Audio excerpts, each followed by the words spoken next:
Hey guys, GBA here.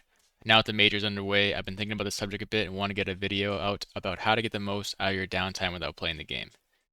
Now, some of the tips in this video may not actually be entirely passive, but there's still ways to get better without much effort, and most importantly, while you're not playing the game. When it comes to watching Pro CS, one of the most important things in trying to improve is having a goal in mind. For example, you could watch with the objective of learning how to use your utility better. Or maybe you want to figure out how to hold sight lines with the op on the T side. You also want to try and figure out what playstyle you tend to gravitate to when you play, and watch teams of players who do similar things.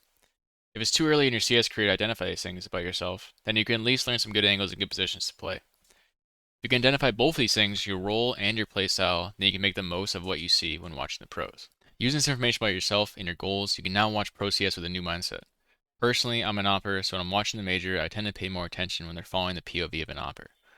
And that's not just in the middle of rounds. You can learn a lot by watching what players do in the first few seconds, how they start a round, or even when they go during the end parts of rounds. I also realize that I'm not a pro level player, so I don't always try to replicate what some more individually talented players like Simple or Donk might do. Even though they're sick, I'm just not that guy. This argument has been echoed by other creators as well, who have said, don't be a Simple, be a device.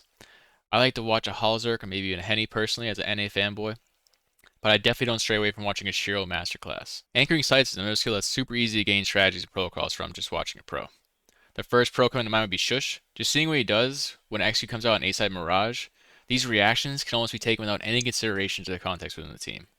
A good example would be his use of defensive smokes, like the one thrown in front of Ticket Booth. Watching Shush play around these executes and getting the impact he does is something that may seem hard to replicate, and while you may not get as much impact as one of the best anchors in CS2, you will surely get more impact and hold down your site better, leading to more wins on your endless amount of Mirage pugs. Obviously, the idea of watching pros to improve is not necessarily a brand new concept, but whenever people talk about it, they tend to just say watch demos. And that's fine, but as someone who works full time and watches the majority of his pro CS on a secondary monitor at work, watching demos isn't really necessarily what I want to do when I get home. So, learning how to get better while watching live matches is a great skill. Going away from pro play, I want to talk a bit about breaks and mental within a game. It's hard to deny that your performance in game is not heavily correlated with your mental state. A lack of confidence or a tendency to tilt will almost always impact you negatively. Everyone has their own opinion on how to get out of a slump, but in my experience, the best way to deal with a slump is to take a break and get a mental reset.